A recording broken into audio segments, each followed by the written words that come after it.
Hello everybody, how are y'all doing? My name is Travon from Free Studio Time 101, and today this is part 2 of mixing and mastering a song I've been working on for 2 years now. Before I showed you the mixing, today I'm going to be showing you the mastering. So mastering involves us gluing the vocals down together with the instrumental, creating a lot more of a nice balanced and pretty much just like a sound that sounds like one entity instead of two entities.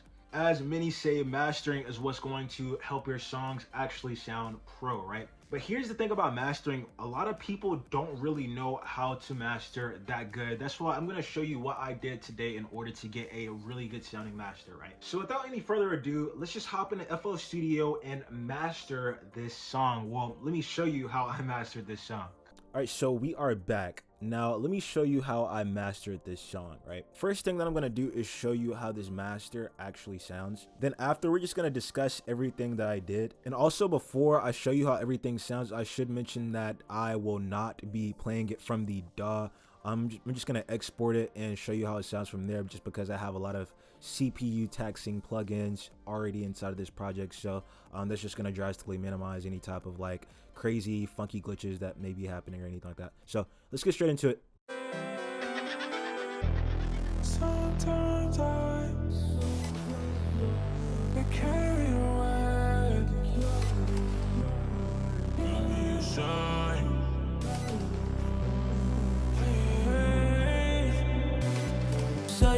Safety, I always value your safety. Safety, I always value your safety.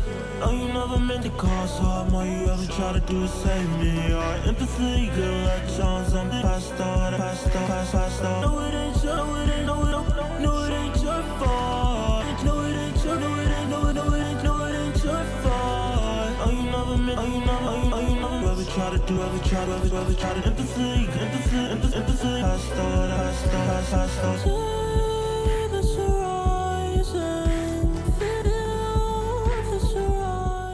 Now, there's a few things I actually had to do in order to get that master to sound the way it just did, right?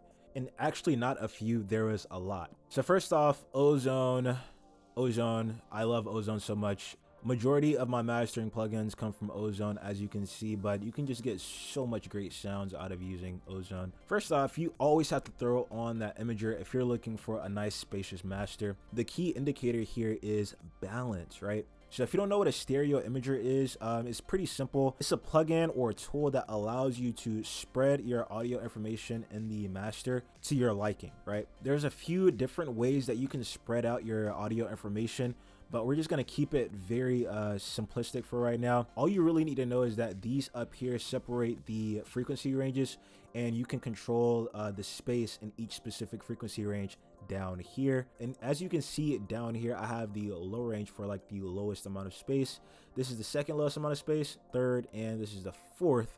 And this is the highest amount of space right here. I turned up the stereo wise a little bit, and I was able to get a pretty nice spread. Another thing I should mention to you all is that I would show you how everything sounds as we progress through the steps, but Ozone takes up a lot of CPU, and it's just really hard to not overload the CPU. So yeah, sorry about that. I'm gonna play it again for you all at the end so you can digest all the information that I'm about to give you, and just like listen to everything and really understand what I just did, right? But anyways, let's hop back into this. This is like one of the most crucial parts of this master. This is like probably the most crucial part of this master is my multi-band compressor. This is what's allowing me to get that professional sound. A lot of people don't really mention this a lot, especially not like regular audio engineers or anything that you see on YouTube, but this is what's going to make your song sound pro. I mean, it's a difference. Like, I mean, even if you were to just throw like a compressor on here, just like a one band compressor, or even if you were to throw a multi-band compressor on here, if you don't use it in mid-side, it's not gonna sound sound anywhere near as professional as it possibly could. Just because, first off, using a multi-band compressor is the most efficient way to actually grasp the control over your master, because you're able to separate each frequency range up and compress it down within itself, right? which is so cool. But then you can go to the mid where a lot more of the monotonous audio information is, and then you have a side where a lot more of the stereo information is, and you're able to control the compression in both of the mid and the side to the point where it creates a nice balanced master if you're using it correctly, right? Now, the reason why using mid side is very, very crucial and very, very beneficial is because when we pan certain information to the left or right side of the stereo image, or we use any type of stereo wideners on our vocal bus, or we do anything that involves us playing around with the stereo image, it's not getting the same treatment as what's going on in the center of the audio information, if that makes sense, or like the more monotonous audio information. So pretty much in essence, what mid-side is doing is allowing us to take care of the side information in order to help the more monotonous information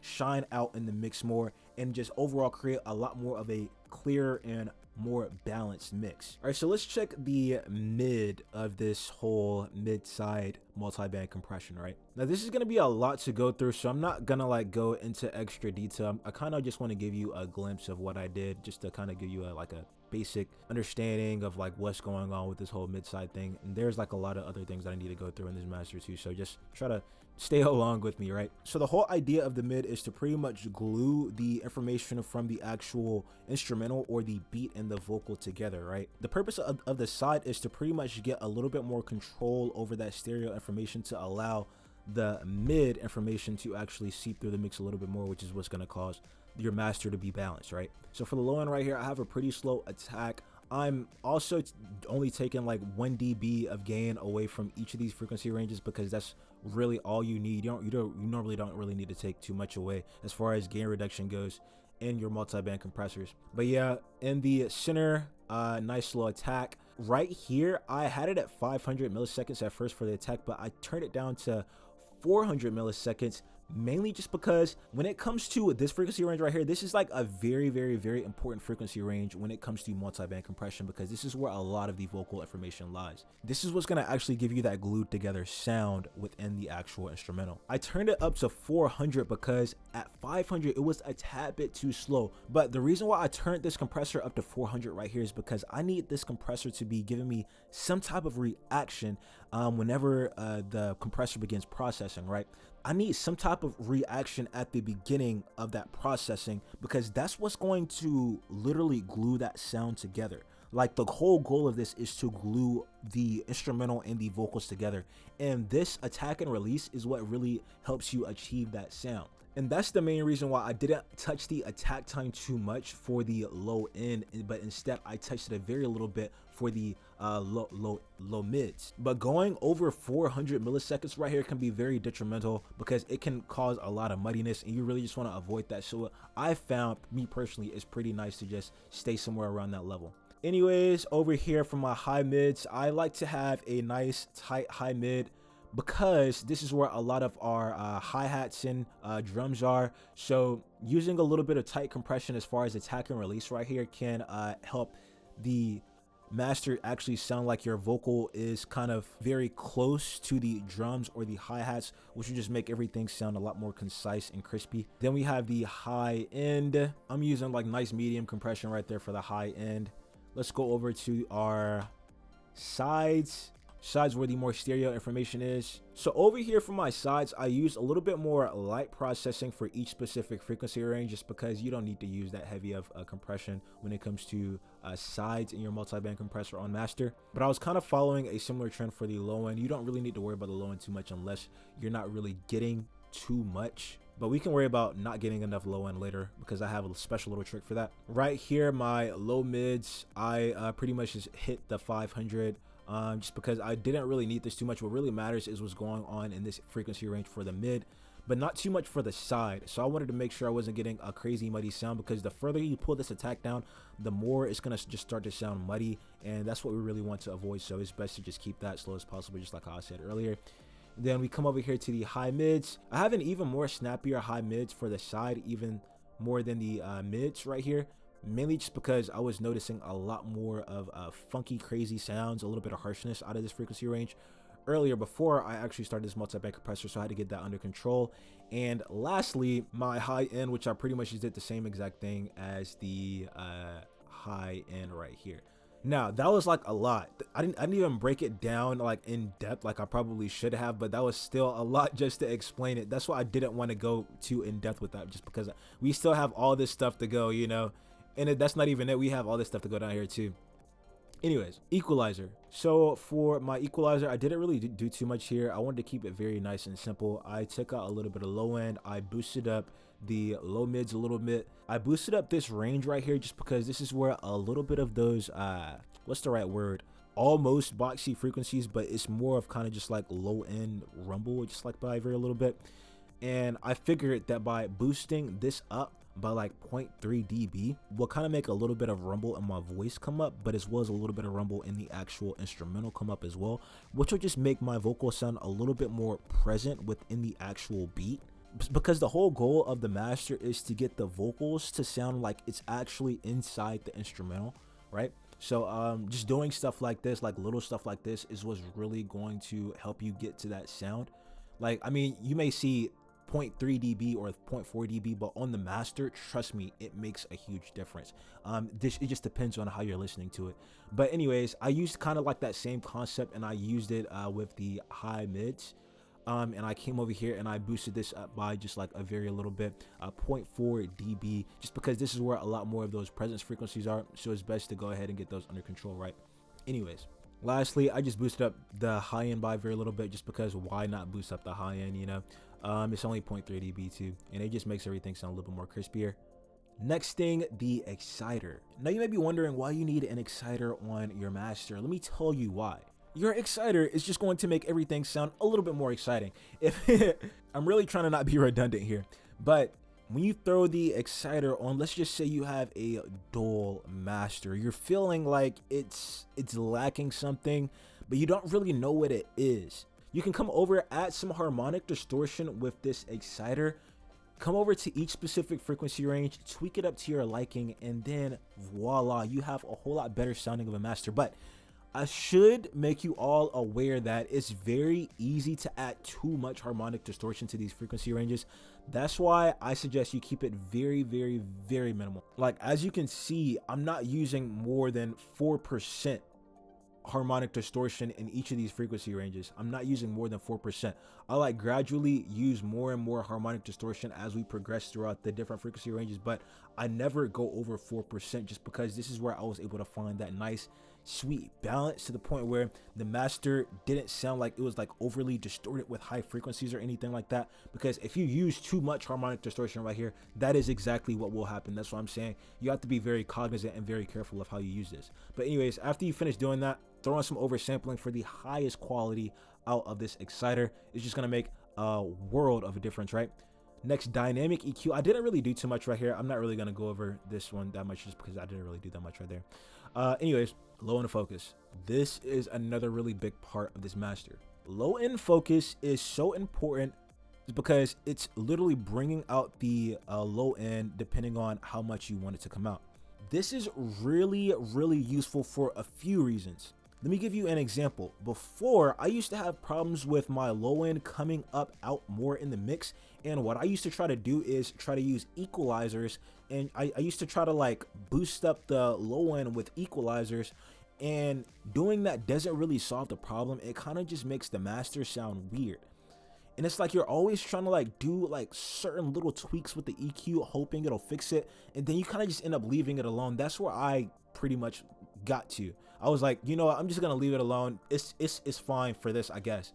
But when I started using this low end focus thing, it's a total game changer, because what it's allowing you to do is either bring up the low end through the mix, or it's allowing you to kind of like compress the low end down in the mix depending on what you want, right? So this contrast right here is what's pretty much allowing you to pull that bass or that low end up in the mix.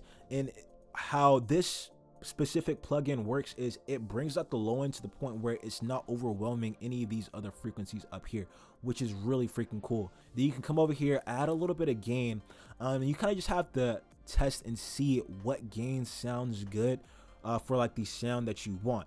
But anyways, I use this in mid side as well, just because the low end and the mid mid and the low end on the side are two very different things, and you have to treat those as two separate entities if you want them to blend together the way you really need them to, right? Let's go over to the side, right? So for the side, I don't know if you're catching this trend or not, but normally on the side, for like the audio information that you get on the side, you don't have to do as much processing as you do in the mid area. This is because this is where a lot of our stereo audio information is. Getting that stereo information under control again is what's really going to help the more monotonous information pop out in the mix, which is going to make your master balanced, right? So it's important to make sure that we have this bass under control on the stereo fields, right? So as you can see over here for my mids, I have the contrast up to 29.8%, but over here on the side, I only have the contrast up to 17.3% because I noticed that was pretty much all I needed. I didn't need to add too much contrast, just because I mean I already added majority of what I needed right here. This is pretty much just to complement what I already have in my mids, right? But anyways, yeah, after that I just added a little bit of gain, and that was it for my low end focus. Now next thing, Soundgoodizers. Very controversial to throw this on a master. I think it personally sounds pretty good when you use it in minuscule numbers, right? I like this A preset just because it makes my master sound fatter, and I love it so much. You can hate on it all you want to, but the results speak for themselves, right? Next thing, Soothe 2. Now this thing is currently using up a buku amount of CPU, so let's get straight into it. If you're gonna buy Soothe 2, just be very cognizant of how much CPU this thing uses. It's a super duper useful plugin, but just be very cognizant of like how much CPU uses. Anyways, I use this basically on almost everything, on almost every single one of my tracks. It's like I pretty much use this as a preset. Boost up the high end, you boost up the low mids by a very little bit, and over here you want to turn the depth down to -8 just to make sure that you're not doing too much processing from Soothe 2 on this master, because with all the plugins on the master track, you're striving for balance. You don't really want too much processing going on almost any plugin on the master, right? Just because you don't need it. You've already done majority of the work in the mix. But anyways, then you want to turn it on hard mode. After mid side, balance even, and you're pretty much good to go. After you adjust the attack and the release by a very little bit, you're pretty much good to go. And it just makes things sound a little bit more crispier. It makes your master sound a little bit more transparent. I always like throwing this thing on here. Soothe 2 just makes a lot of things sound good. But anyways, lastly, the very last thing that I did, I came over here to my maximizers and my limiters. These are two very important aspects of your master. You should always be using a maximizer and limiter on your master, right? So maximizer, I've talked about this before. It really controls the actual tonality of your master. Also a little bit of the color as well. This is where you can kind of shape your master into what you want it to sound like, or you can kind of like make up for like certain sounds that you're not getting in your master, right? So I didn't really do too much right here. For my soft clip, I turned on soft clip. I turned up to 15% for a little bit more of a smoother sound out of this master. I turned on True Peak, and I chose what type of mode I wanted for this maximizer. Then I chose the threshold level that I wanted this maximizer to be outputting at, which is -12 loose, right? Set the ceiling at 1.5 dB, threshold at 2.0. This is where I'm getting that nice, really balanced sound out of my master. It doesn't really sound like it's overwhelming. I honestly could probably maybe go down to -13 dB, or -13 loose or whatever, and it'll just sound totally fine, but we're just gonna leave that at that for right now. Next thing, I kind of followed a similar trend as I did on the maximizer for this limiter. I turned on True Peak. I turned on the ceiling to -1.5 dB, threshold -2.0 dB. Also, last thing, if you're wondering what True Peak is, it's pretty much just an option that we can use to prevent clipping through our maximizers and limiters. But that's pretty much it. That's all I did for my master, and I was able to get it to sound like that. It sounds pretty decent, if I can't say so myself. I'm just gonna play it for you one last time, let you hear how everything sounds, and then we're just gonna roll out. Sometimes I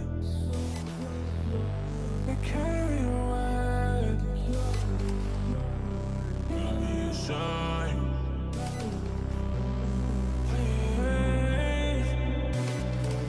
I always value your safety. I always value your safety. No, you never meant to cause harm. All you ever try to do is save me. Your empathy, good luck, Jones. I'm passed out. No, it ain't your, no, it ain't, no, it ain't your fault. No, it ain't your, no, it ain't, no, it ain't your fault. Oh, you never meant, ever try to do, ever try to empathy, passed out. See the horizon, feel the horizon. Last thing I forgot to mention is that one really useful thing that you can use for exporting is always exporting 24-bit right here, just because it just makes, especially when it comes to like mastering information, it's going to make a lot more of that stereo information sound a lot clearer and just really better. But honestly, I only noticed a difference right here between using 16 and 24-bit depth when it came to like exporting my master. I only noticed the difference once I actually got good. When I was bad, this didn't really matter too much. It's gonna sound bad regardless, FYI. But alright everyone, that is how I mastered my track. Very nice, simple little explanation of how I mastered everything. Beginner audio engineers and recording artists, this message is now directly towards you. If you're struggling trying to get your mix and master to sound good, you've been struggling looking across YouTube to no avail, you've just been stuck in a standstill, I want to work with you. I want to help you out and help you get the sound that you know you deserve.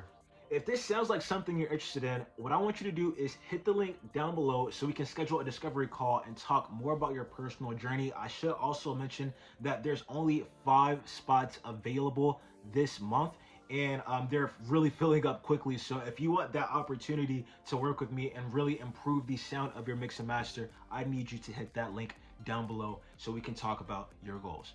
Anyways, everyone, I hope you got a lot of value out of this video. If you did, make sure to hit like, make sure to hit subscribe. I'll catch you all in the next one.